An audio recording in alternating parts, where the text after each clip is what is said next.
पिछले 2-3 दिन में दिल्ली में केसेस थोड़े कम हुए हैं।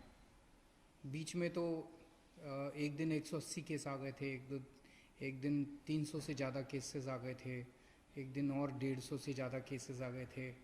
तो बीच में थोड़ी घबराहट बढ़ गई थी कि इतनी तेज़ी से क्या कोरोना बढ़ रहा है दिल्ली के अंदर। लेकिन पिछले 3 दिन में थोड़े से केस कम हुए हैं। अभी इसको और भी कम करना है और मैं अभी भी अ, अगले कुछ दिन में कैसे होता है उस पर डिपेंड करेगा। मैं उम्मीद करता हूँ कि अगले कुछ दिन के अंदर केसेस और कम होंगे बढ़ने की बजाय। कल 67 केस आए थे और कल हमने ये जो 67 केस हैं 2274 सैंपल की टेस्टिंग में 67 केस आए थे। तो इसका मतलब बहुत तेज़ी से अभी नहीं बढ़ने लगा है। भगवान से प्रार्थना करता हूँ कि आने वाले दिनों के अंदर ये और कम हो ताकि अपने को सबको कोरोना से मुक्ति मिल सके। एक मेरी आप लोगों से अपील है, कंटेनमेंट जोन्स जो हैं, जो हमने लॉक कर दिए हैं, सील कर दिए हैं, जो 71 हो गए हैं आज दिल्ली के अंदर। टोटल 71 जोन हो गए हैं कंटेनमेंट के, जो बिल्कुल सील कर देते हैं हम लोग। अंदर से कोई बाहर नहीं जा सकता, बाहर से अंदर नहीं आ सकता। और अंदर भी जो लोग रहते हैं उनको अपने अपने घरों के अंदर रहना होता है, वो घर के बाहर नहीं निकलना होता। उनकी जो रोज़मर्रा की ज़रूरतें हैं वो हम पूरी कराते हैं। वहाँ पे पुलिस वाले, लोकल प्रशासन बड़ी अच्छा काम कर रहे हैं और वो आपके लिए सारी ज़रूरतें पूरी करते हैं। लेकिन मेरी आप लोगों से विनती है कि कंटेनमेंट जोन्स में बाहर से अंदर और अंदर से बाहर तो हम रोक रहे हैं, लेकिन अंदर लोग सारी कोशिशों के बावजूद कुछ कंटेनमेंट जोन्स के अंदर लोग फिर भी गली में निकल जाते हैं, एक दूसरे के घर चले जाते हैं। अब कल जहांगीरपुरी में एक कंटेनमेंट जोन है, वहाँ पे एक ही कुनबे के 26 लोगों को कोरोना मिला है कल, एक ही परिवार के। तो वो 26 लोग मतलब पास कई सारे उनके मकान थे, तो वो एक दूसरे के घर में जा रहे थे, इस कंटेनमेंट के बावजूद भी एक दूसरे के घर जा रहे थे। तो मेरी आप लोगों से हाथ जोड़ के विनती है, पूरा देश इस टाइम लॉकडाउन में है।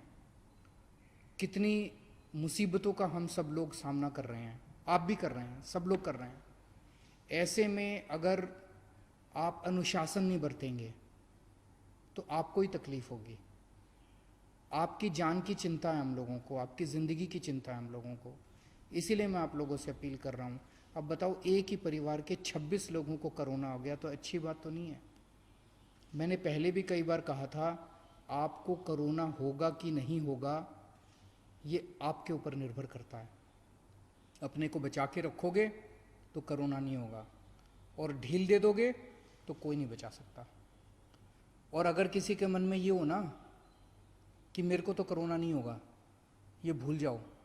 ये कोरोना ना तो बहुत बड़े किसी मंत्री को छोड़ता और ना चपरासी को छोड़ता।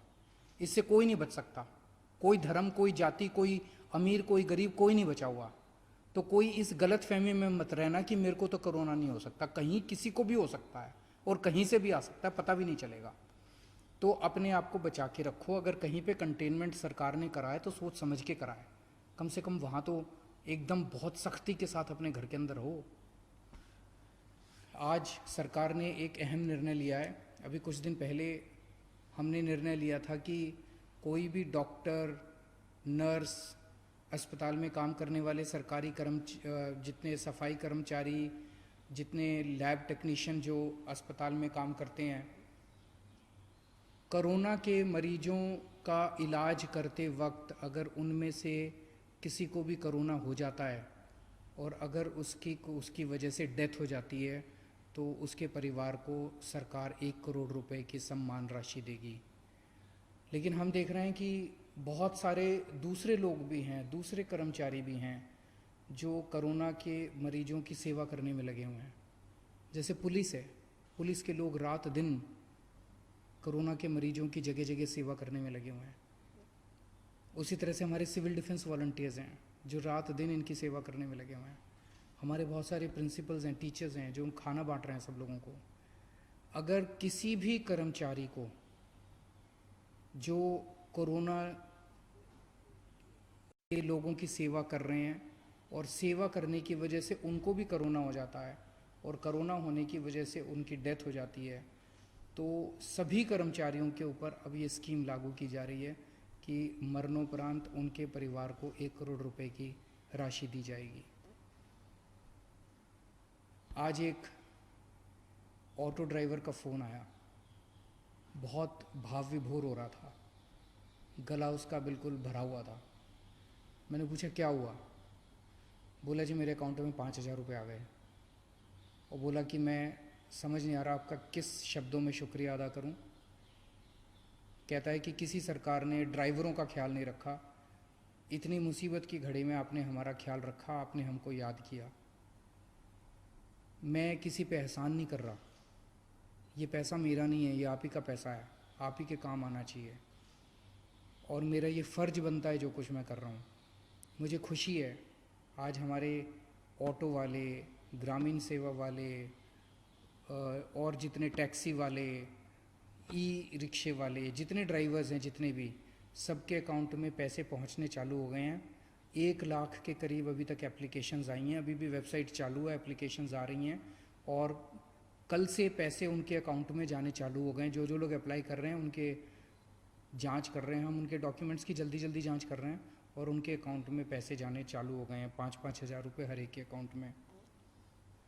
और पूरी दिल्ली के अंदर इस टाइम 60 मशीनें लगी हुई हैं हमारी सैनिटाइजेशन करने के लिए और दिल्ली के काफ़ी इलाकों में सैनिटाइजेशन हो चुका है। जगह जगह मशीनें जा रही हैं, आपको भी, आपके इलाके में भी आएंगे, लेकिन अगर आपको भी पहले कराना है अपना सैनिटाइजेशन हमें ज़रूर बताइएगा, हम आपके इलाके में भी सैनिटाइजेशन मशीनों के द्वारा करा देंगे। दिल्ली में 71 लाख लोगों के राशन कार्ड हैं, सबको राशन मिल चुका है, कंप्लीट हो गया है। 7.5 किलो राशन 71 लाख लोगों को फ्री में मिल चुका है, वो कंप्लीट हो गया है। इसके अलावा बहुत सारे ऐसे गरीब हैं जिनके पास राशन कार्ड नहीं है, उनके लिए हमने कहा था भाई, हमने वेबसाइट खोली थी कि भाई अगर आपके पास राशन कार्ड नहीं है, आप गरीब हैं, आप सरकार से फ्री में राशन लेना चाहते हैं, आप अप्लाई कीजिए। 31 लाख लोगों ने अप्लाई किया अभी तक, उन सबको भी देंगे। उनको बंटना चालू हो गया है, स्कूलों के ज़रिए हम राशन बंटवा रहे हैं उनको। 3.5 लाख लोग ऑलरेडी ऐसे लोग राशन उठा चुके हैं जिन लोगों को के पास राशन कार्ड नहीं था। 31 लाख लोगों ने अप्लाई किया, उन सबको भी हम राशन पहुंचा रहे हैं, स्कूलों में राशन बंट रहा है। इन सब चीज़ों के अलावा मैं हमेशा कह रहा हूँ, ये इतनी बड़ी त्रासदी है कि अकेले सरकार कुछ नहीं कर सकती। आप सबका जब तक साथ नहीं होगा हम कुछ नहीं कर पाएंगे। मुझे बहुत खुशी है, मैं सोशल मीडिया पे देख रहा हूँ और इधर उधर से पता चल रहा है, बहुत सारे लोग हमारी भी पार्टी के, दूसरी भी पार्टियों के, समाज सेवी संस्थाओं के अच्छे काम में लगे हुए हैं। कहीं पता चलता है किसी को कि यहाँ कोई भूखा है, यहाँ पे किसी को मेडिकल हेल्प की ज़रूरत है, मैं देखता हूँ कि कोई ना कोई आदमी वहाँ पहुँच जाता है। ये धर्म का काम है, ये पुण्य का काम है, यही इंसानियत है, यही सच्ची भगवान की पूजा है और यही सच्ची देशभक्ति है। इस टाइम कहीं आपको कोई आदमी दुखी मिले किसी भी वजह से, उसके दुख को दूर करने की कोशिश करें। और मैं उन सब लोगों को सलाम करना चाहता हूँ जो इस दुख की घड़ी में एक दूसरे की मदद कर रहे हैं। और मैं भी 24 घंटे आपकी सेवा में हाजिर हूँ, 24 घंटे रात दिन हम लोग लगे हुए हैं। कभी आपको किसी चीज़ की ज़रूरत हो, बेहिचक आप मेरे से संपर्क कर सकते हैं। बहुत बहुत शुक्रिया।